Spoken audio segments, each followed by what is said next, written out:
Hello everyone, जय हिंद, वंदे मातरम। मैं Krishna sir आपका स्वागत करता हूं आपके अपने यूट्यूब चैनल कृष्णा स्टडी मस्ती पे। तो बने रहिएगा, वीडियो में अंत तक देखिएगा। आज हम लोग डिस्कशन करने वाले हैं बीपीएससी TRE 4 जो आने वाली है उसको लेके। इसमें बहुत ही आपको बेहतरीन क्वेश्चन देखने को मिलेंगे। अगर हम बात करें तो ये साइंस की क्लास है। किसकी? साइंस की क्लास है। इसमें हम लोग विज्ञान के कुछ इंपॉर्टेंट वन लाइनर फॉर्मेट में आपको लगभग 100 क्वेश्चंस देखने को इसमें आपको मिलेगा। तो चलिए बने रहिएगा कृष्णा स्टडी मस्ती के साथ। अगर अभी तक आपने चैनल को सब्सक्राइब नहीं किया है तो चैनल को सब्सक्राइब कर लीजिएगा, बेल आइकन को प्रेस कर लीजिएगा, जिससे कि आपको अन्य जानकारियां भी समय समय पे मिलती रहें। चलिए स्टार्ट करते हैं। और सेशन स्टार्ट करने से पहले प्यारा सा कोटेशन, क्या खूब किसी ने कहा है कि परिस्थितियां आज भी हौसला आजमाने पर अड़ी हैं। परिस्थितियां आज भी हौसला आजमाने पर अड़ी हैं। शायद वो भूल रही हैं कि यहाँ तक पहुँचने में अहम भूमिका भी उन्हीं की रही है। क्योंकि जब तक आपके साथ वो परिस्थिति नहीं आएगी ना, तब तक आप उठ के चलना नहीं। क्योंकि देखिए, जैसे हम लोग रात में सोए हैं, ठीक है, और जब तक सुबह नहीं होता है, क्या कोई आदमी बिस्तर छोड़ के उड़ जाता है या फिर कार्य करने लगता है? नहीं। तो जब भी आपको परिस्थिति अगर आपको उस हिसाब से ढाल रही है, तो ये मत सोचिए कि आपके साथ ये बहुत गलत हो रहा है। आपको मजबूत बनाने के लिए परिस्थितियाँ हमेशा आपके साथ आती हैं, और जो उससे लड़ता है ना वही निखरता है। ये भी चीज़ आप याद रखिएगा। बड़ी प्यारी लाइन थी। चलिए देखिएगा, वन लाइनर के फॉर्मेट में तथ्य तथा एवं आवर्त सारणी के बारे में हम लोगों को देखना है, ठीक है। तो वन लाइनर के फॉर्मेट में आपको ये सारे क्वेश्चन देखने को मिलेंगे।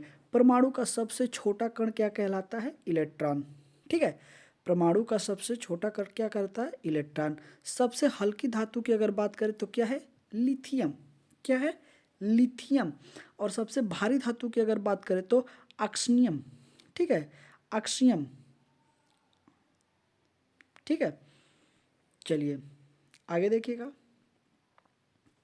आगे है, मनुष्य के शरीर में सबसे अधिक पाई जाने वाली धातु क्या है? कैल्शियम। सबसे अधिक क्या पाई जाती है? कैल्शियम।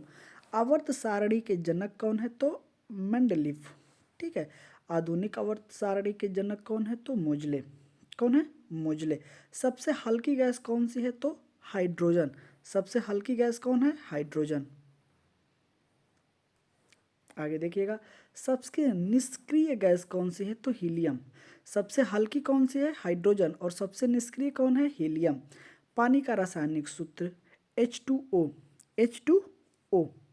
वहीं पोटास एलम का सूत्र की अगर बात करें तो K2SO4 इंटू Al2 और SO4 का थ्राई इंटू 24H2O। तो ये पूरा का पूरा सूत्र है। इसको आप बड़े ही बारीकी से कहीं नोट कर लीजिएगा, क्योंकि बार बार आपको वो क्वेश्चन में ऐसे पूछा जा सकता है। ठीक है, तो ये 10 क्वेश्चन कंप्लीट। अब अगला है हम लोगों का अम्ल, क्षार एवं लवण। देखिएगा, ये भी टॉपिक आपको कई बार पेपर में देखने को मिल जाता होगा। चलिए, अम्ल का स्वाद कैसा होता है? खट्टा होता है। क्षार का स्वाद कैसा होता है? कड़वा होता है। अब हम लोग अगर बात करते हैं तो इस दोनों को क्षार और जो अम्ल होता है किस पे मापा जाता है? तो एक स्केल होती है, इस पे 1 से लेके 7 तक, फिर वहाँ से 8 से लेके 14 तक पैमाने बने होते हैं। ठीक है, और अगर 7 से कम है तो ये कैसा होगा? अम्ल होगा। अगर 7 से ज़्यादा है तो कैसा होगा? क्षारी होगा। लेकिन अगर 7 पे है तो कैसा होगा? उदासीन होगा। ठीक है, ये भी आप याद रखिएगा। आते हैं बेकिंग सोडा का सूत्र की अगर बात करें तो NaHCO3 हो जाएगा। ठीक है, देखिए जो टाइपिंग होता है ना उसमें मिस्टेक हो सकता है। ठीक है, लेकिन अगर हम बात करते हैं, एक मिनट देखिएगा, जैसे हम इसको देखते हैं, ठीक है, NaHO3, तो देखिएगा ऐसे लिखाएगा NaH, ठीक है, CO और यहाँ से 3 लिखाएगा। ठीक है, लेकिन ये टाइपिंग थोड़ा सा PPT बनाने में थोड़ा सा मिस्टेक हुआ है, इसको आप बारीकी से समझिएगा। ये जो 3 है ना वो यहाँ ना रह के थोड़ा सा नीचे में रहेगा। ठीक है, चलिए आगे देखते हैं। वॉशिंग सोडा का सूत्र की अगर बात करें तो Na2CO3 इंटू 10H2O। ठीक है, प्लास्टर ऑफ पेरिस की अगर हम बात करते हैं तो ये हो जाएगा CaSO4 इंटू 1/2 H2O। ठीक है, ये कैसे होगा ये भी आप देख लीजिएगा, यहाँ तक तो सही है। ये लिखाएगा 1/2, ठीक है, H2O, ठीक है, ऐसे होगा ये फार्मूला। ठीक है, देखिएगा, नमक का रासायनिक नाम सोडियम क्लोराइड, ठीक है, NaCl होता है, जो कि ये हमें लगता है कि सामान्य जानकारी है आप लोगों को। जैसे मान लीजिए हम समझ सकते हैं ये नहीं पता होगा, ये नहीं पता होगा, लेकिन ये तो लगभग लगभग हर एक इंसान को पता होगा। हाइड्रोक्लोरिक अम्ल HCl, गंधक का अम्ल, ठीक है, H2SO4। अब देखिएगा H2SO4 ऐसे लिखाएगा, ठीक है। जो मिस प्रिंट है उसको मैं आपके सामने सही करते चल रहा हूँ, जिससे कि आप भी साथ साथ उसको सही करते रहिएगा, ठीक है। क्योंकि हम लोगों को कितना टच करना है, 100 क्वेश्चन टच करना है, तो समय काफ़ी लगेगा। इसलिए वीडियो को शॉर्ट करने के लिए मैं आपको जल्दी जल्दी फास्ट रिवीजन कराऊंगा, ठीक है। आगे देखिएगा, नाइट्रिक अम्ल HNO3, NHO3 होता है। दूध में पाए जाने वाला अम्ल लैक्टिक अम्ल होता है। क्या होता है? लैक्टिक अम्ल होता है, जो दूध में पाया जाता है। चलिए, इसी के साथ एक प्यारा सा क्वेश्चन है, संभालिएगा। मैंने देखी है झलक बुरे वक्त की, मैंने देखी है झलक बुरे वक्त की, ये जीजी कहने वाले तूतू पर आ जाते हैं। ठीक है, याद रखिएगा, अगर आपके हालात ख़राब है ना, तो आपके चाहने वाले भी आपसे बुरे तरीके से बर्ताव करना स्टार्ट कर देते हैं। तो इसमें आप भागिएगा मत, उसका सामना करिएगा और थोड़ा सा खामोश होके और लोगों के बीच से गायब होके और अंतिम प्रहार करिएगा, जो जीवन के ऊंचाइयों को छू सके। उनको गिराने के लिए नहीं, अपने आप को ऊंचा उठाने के लिए प्रयास करिएगा। दुनिया से हटके कहीं एक कमरे में बंद हो जाइए और बिल्कुल मोह माया त्याग दीजिए, और सिर्फ एक ही चीज़ है, पढ़ाई। अगर आपको दुनिया में इज्जत, पैसा, सम्मान पाना है, तो आपको पढ़ाई करना ही पड़ेगा। आप इससे अलग हटके आप जीवन में कुछ भी नहीं कर सकते हैं। तो इसलिए आपको पढ़ाई करना ही पड़ेगा, और एकमात्र रास्ता है पढ़ाई। आप अपने जीवन में कभी दूसरा ऑप्शन मत दे रखिएगा कि नहीं, हमारे पास अगर ये नहीं होगा तो ये कर लेंगे। नहीं, जिस काम को आप ठाने हैं करने के लिए, उसमें आप बस एक ही चीज़ को रखिएगा कि इसके अलावा हमारे पास विकल्प नहीं है। हर कंडीशन में करना ही करना है, दूसरा विकल्प हमारे पास नहीं है। तब जाके आप एक अच्छे मुकाम पे पहुंचेंगे। आइए देखिएगा, दिया है गैस और यौगिक, ठीक है। हंसने वाली gas nitric oxide N2O, N2O। आंसू गैस क्लोरोफिक्रिन, क्लोरोपिक्रिन, ठीक है। CCl3N2O, क्या है? CCl3N2O, CCl3N2O होता है, ठीक है। पानी को शुद्ध करने वाली गैस क्लोरीन, बल्ब में प्रयुक्त गैस आर्गन। आगे देखिएगा, रेफ्रिजरेटर में प्रयुक्त गैस फ्योन, क्या होती है? रेफ्रिजरेटर में प्रयुक्त होने वाली फ्योन। पौधे के लिए आवश्यक गैस कार्बन डाइऑक्साइड। जीवनदायिनी गैस ऑक्सीजन। सबसे जहरीली gas फॉक्सिन। Green house gas carbon dioxide, carbon dioxide और मीथेन, दोनों कैसी है? तो ग्रीन हाउस गैस के अंतर्गत आती हैं। आगे देखिएगा, सोडा वाटर में घुली गैस CO2, CO2, ठीक है, ऐसे लिखाएगा। चलिए आगे देखते हैं, धातुएं व अधातुएं, ठीक है। सबसे अधिक तन्य धातु क्या है? सोना।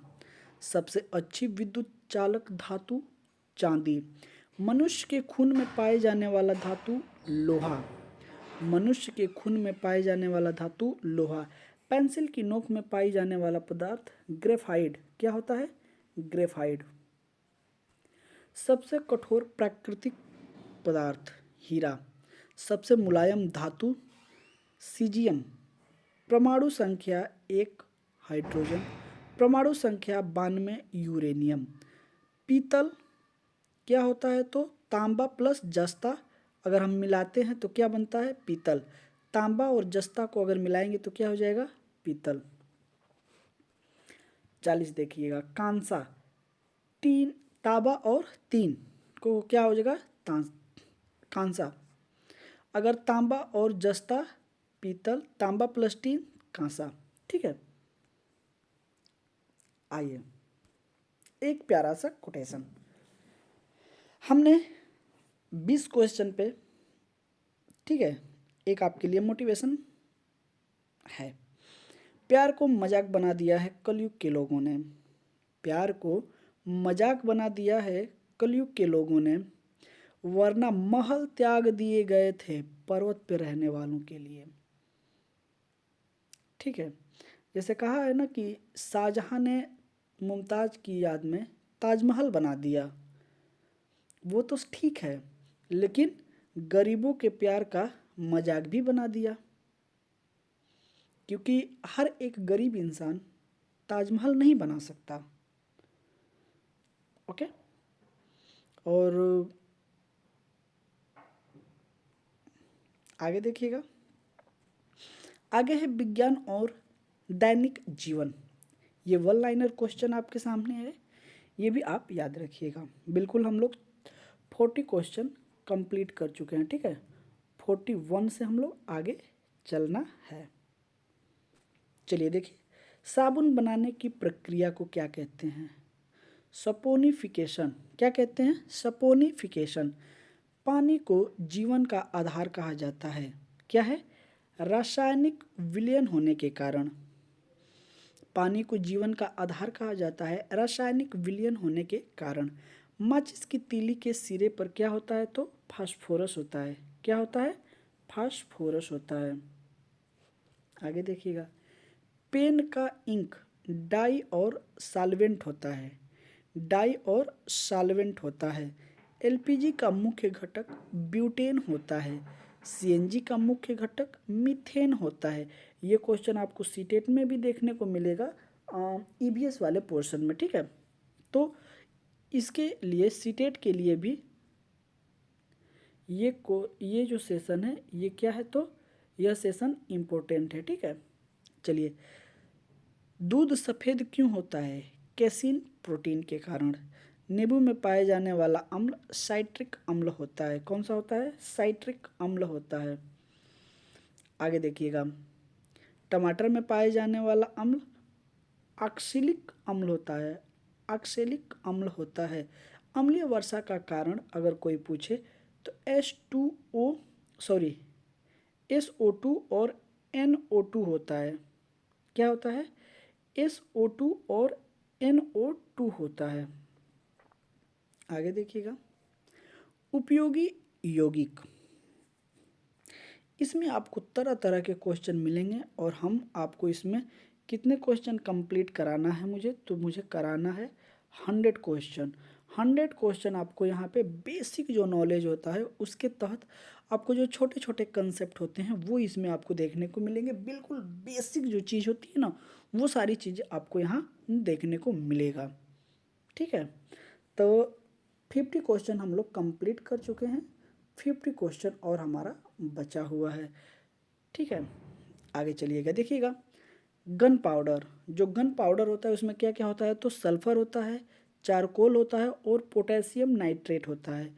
बड़े ही ध्यान से देखिएगा। सल्फर, चारकोल और पोटेशियम नाइट्रेट होता है। चीनी का रासायनिक नाम क्या है? तो सुक्रोज है। क्या है? सुक्रोज है। ब्लू विट्रियोल क्या होता है? उसका रासायनिक सूत्र देखिएगा, CuSO4। क्या है? CuSO4 into 5H2O। 5H2O। Green vitriol क्या होता है? तो FeSO4, FeSO4 7H2O, 7H2O। देखिएगा 53 नंबर क्वेश्चन देखिएगा और 54 नंबर देखिएगा, बिल्कुल थोड़ा थोड़ा इसमें Cu इसमें यहाँ पे है और यहाँ पे Fe है, SO4 सेम है, यहाँ पे 5H2 है, यहाँ पे 7, यहाँ पे 5, यहाँ पे 7, बाकी चीज़ें सेम है। तो ऐसे भी मिला जुला के आप देखिएगा कि थोड़ा थोड़ा अगर आप मिस्टेक करेंगे तो एक दूसरे को आंसर गलत हो जाएगा, ठीक है। ब्लू विट्रियोल क्या है, CuSO4 इंटू 5H2O। अगर वहीं ग्रीन विट्रियल पूछते आपसे तो FeSO4 इंटू 7H2O हो जाएगा। चलिए देखिएगा, लाल फास्फोरस कहाँ होता है, तो माचिस की डिब्बी पे, माचिस की डिब्बी पे। Bleaching powder CaOCl2, CaOCl2। सिरका एसिटिक अम्ल CH3COOH, ठीक है। रासायनिक सूत्र है, आप इसके साथ साथ ये भी आप याद रखिएगा। लेकिन ऐसे भी पूछ सकता है कि रासायनिक, जैसे ये ऑप्शन में दे देगा सिरका और पूछेगा ये कौन सा, इसका नाम क्या है, रासायनिक नाम क्या है, तो इसमें बहुत सारे आपको दे देगा, उसमें आप मारिएगा एसिटिक अम्ल, ठीक है। अक्सर करके ये ऑप्शन नंबर बी या सी पे दिया रहता है, कौन सा, एसिटिक अम्ल। कोयले का शुद्ध रूप एंथ्रासाइड, कोयले का शुद्ध रूप एंथ्रासाइड। पेट्रोलियम का शुद्ध रूप ऑक्टेन, क्या होता है, ऑक्टेन होता है पेट्रोलियम का शुद्ध रूप। प्राकृतिक गैस का मुख्य घटक मीथेन होता है, क्या होता है, मीथेन होता है। चलिए एक प्यारा सा कोटेशन आपके सामने, लोगों की निंदा से परेशान होकर अपना रास्ता ना बदलें, क्योंकि सफलता शर्म से नहीं साहस से मिलती है। जो मैं आपको हमेशा कहता हूँ, आप अपना रास्ता ना बदलें, ठीक है, क्योंकि शर्म करने से कभी भी सफलता हमें नहीं मिलती। जो साहस से लड़ता है युद्ध में, वही युद्ध जीतता है। जो युद्ध में भाग गया उसे कभी भी विजय प्राप्त नहीं होगी। तो इस चीज़ को आप हमेशा याद रखिएगा। अच्छा, जब आप घर से निकले होंगे ना तैयारी करने या लाइब्रेरी में जाते होंगे पढ़ने, तो लोग आप पे हंसेंगे ही, तब तक हंसेंगे जब तक आप सफल नहीं होते हैं, और जिस दिन आप सफल हो जाएंगे लोग हंसना बंद कर देंगे। तो मुझे उम्मीद है कि आपको ये सारी चीज़ें अच्छे तरीके से समझ में आ रही होगी। चलिए अगला क्वेश्चन देखिएगा, ऊर्जा और ईंधन से है। एटम बम का सिद्धांत नाभिकीय विखंडन, नाभिकीय विखंडन। हाइड्रोजन बम का सिद्धांत नाभिकीय संलयन। दोनों अलग अलग है। एटम बम की जब भी बात की जाती है तो नाभिकीय विखंडन होता है उसमें, लेकिन हाइड्रोजन बम की अगर सिद्धांत की बात करें तो नाभिकीय संलयन होता है।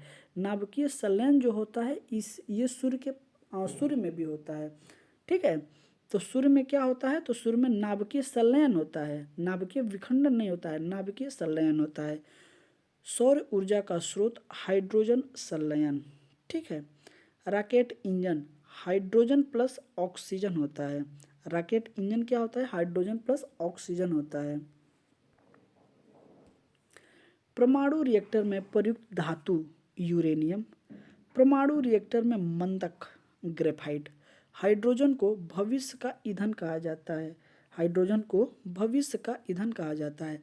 प्राकृतिक गैस की अगर हम बात करें तो फॉलिस ईंधन होता है, क्या होता है, फॉलिस ईंधन होता है। डीजल का मुख्य हाइड्रोकार्बन एल्केन होता है, क्या होता है, एल्केन होता है। बायोगैस का मुख्य घटक मीथेन होता है। आगे देखिएगा, आगे है अन्य महत्वपूर्ण तथ्य। हम लोगों ने कितने क्वेश्चन कंप्लीट कर लिए हैं, तो लगभग 70 क्वेश्चन हम लोग कंप्लीट कर चुके हैं। 71 से स्टार्ट करना है, और टोटल क्वेश्चन की संख्या अगर हम बात करें तो 100 क्वेश्चन इसमें हम लोग देखने वाले हैं। चलिए अन्य महत्वपूर्ण तथ्य देखिएगा।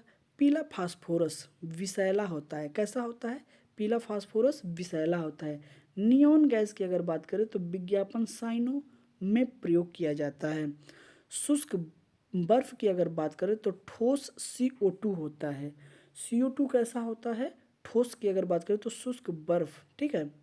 फोटोसिंथेसिस में क्लोरोफिल व सूर्य का प्रकाश होता है। क्या होता है? फोटोसिंथेसिस में क्लोरोफिल व सूर्य का प्रकाश होता है। लोहे पर जंग Fe2O3 इंटू XH2O होता है। इस सूत्र को आप याद रखिएगा, हमेशा ये पूछता है एग्जाम में। दांतों की परत कैल्शियम फास्फेट होता है। हड्डियों की अगर बात करें तो कैल्शियम फास्फोरस होता है। देखिएगा, दांतों की परत कैल्शियम फास्फेट, और वहीं अगर हड्डियों की बात करें तो कैल्शियम फास्फोरस होता है। ग्लूकोज का सूत्र C3H12O6 होता है, ठीक है। हीमोग्लोबिन का धातु लोहा Fe होता है। क्लोरोफिल धातु मैग्नीशियम, क्या होता है? क्लोरोफिल धातु मैग्नीशियम। आगे देखिएगा, प्यारा सा कोटेशन है। कोटेशन क्या है कि मुस्कुरा रहे हो तो अच्छा है। अगर आप जीवन में मुस्कुरा रहे हैं तो बिल्कुल अच्छी बातें हैं, लेकिन मुस्कुराना पड़ रहा है तो मसला है कोई। होता है ना, कभी कभी बहुत लोग होते हैं जिनको ज़बरदस्ती हंसना पड़ता है, तो आप किसी न किसी प्रॉब्लम में घिरे हुए हैं। मुस्कुराना पड़ रहा है अगर तो, लेकिन अगर आप जीवन में मुस्कुरा रहे हैं तो ये अच्छी बातें हैं। ओके, आगे देखिएगा, परीक्षा में बार बार पूछे जाने वाले क्वेश्चन देखिएगा। रॉकेट में प्रयुक्त तरल की अगर बात करें तो क्या है? Oxygen LOX। क्या होता है? Oxygen LOX। PVC का पूरा नाम क्या है? Polyvinyl chloride. Polyvinyl chloride, vinyl chloride. Nylon क्या है? तो कृत्रिम रेशा है। रबर की अगर बात करें तो पॉलीमर है। रबर क्या है? पॉलीमर है। और नायलॉन क्या है? तो कृत्रिम रेशा है। वहीं अगर हम कांच की बात करें तो सिलिका का रूप है। कांच कैसा है? तो सिलिका का रूप है। हीरा की अगर बात करें तो कार्बन का क्रिस्टलीय रूप है। कैसा है? कार्बन का क्रिस्टलीय रूप है। फुलरीन की अगर हम बात करें, फुलरीन की बात करें तो कार्बन का अणु रूप है। कार्बन का अणु रूप है। सुपर कंडक्टर की अगर बात करें तो पारा, मर्क्यूरी। ओके, सबसे हल्की धातु क्या है? तो लिथियम है। सबसे हल्की धातु क्या है? लिथियम है। सबसे घना तत्व क्या है? तो ऑक्सीजन है, ठीक है। सबसे हल्की क्या है? तो लिथियम है। और सबसे घना तत्व की अगर बात करें तो ऑक्सीजन है। 90 क्वेश्चन हम लोगों ने कंप्लीट कर लिया है। अंतिम 10 शॉट बचे हैं, ठीक है। और इसी 100 क्वेश्चन हम लोग जल्द ही पूरा कर लेंगे। देखिएगा, रेडियोधर्मी तत्व की खोज हेनरी बैकरेल ने किया था। यहाँ पे रेल होगा, ठीक है, ठीक है। किसने किया था? तो हेनरी बैकरेल ने 1896 में किया था। रडान गैस रेडियोधर्मी गैस है। पोलोनियम की खोज किसने किया? मैरी क्यूरी ने। कौन किया था? मैरी क्यूरी ने। गल्वानाइजेशन,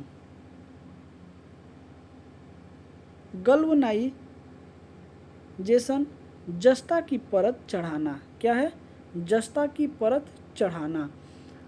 ऑयल स्टील लोहा प्लस कार्बन होता है।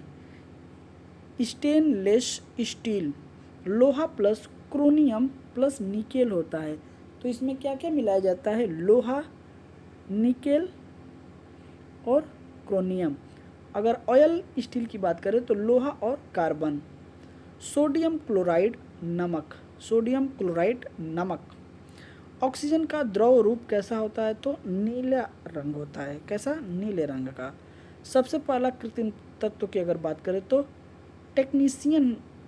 टेक्नीशियम होता है। कौन सा है? टेक्नीशियम है। तत्व की सबसे छोटी इकाई को परमाणु कहते हैं। ओके, चलिए देखिएगा, औलाद को नए जूते और नए कपड़ों में देखकर खुद पुराने जूते और कपड़े पहनकर मुस्कुराने वाली हस्ती को ही पिता कहते हैं। तो बहुत ही लंबी लाइन है, बहुत ही गहरी लाइन है। अगर आप इसे अपने आप से जोड़ेंगे तो आपके जीवन का सार निकल के आ जाएगा। जैसे किसी ने कहा है कि जब हम बड़े हुए तो हमें पता चला कि हम ईश्वर की बराबरी नहीं कर सकते। ठीक है, तो आप जीवन में कुछ भी बन जाइए, लेकिन आप अपने पिता की बराबरी कभी नहीं कर सकते हैं। इस चीज़ को आप ध्यान रखिएगा और अपने पिता की हमेशा रिस्पेक्ट करिएगा, जिससे कि उनको गर्व महसूस हो कि हाँ ठीक है, हमारा पुत्र, हमारा बेटा अच्छा काम किया है, जिससे मुझे इज्जत मिल रही है, ना कि शर्म से उनका चेहरा झुक जाए। जीवन में कभी भी कुछ भी करिएगा, ऐसी गलती ना करिएगा जिससे आपके पिता का सर नीचे हो जाए या झुक जाए। ओके, तो चलिए, सेशन कैसा लगा ज़रूर आप हमें कमेंट करके बताएं। मिलते हैं आपसे अगले सेशन में, तब तक के लिए जय हिंद, वंदे मातरम। अपना ख्याल रखिएगा। Thank you for watching Krishna study मस्ती। अगर अभी तक आपने चैनल को सब्सक्राइब नहीं किया है तो चैनल को सब्सक्राइब कर लीजिएगा, क्योंकि बहुत अच्छे अच्छे क्वेश्चन आपको यहाँ पे देखने को मिलेगा।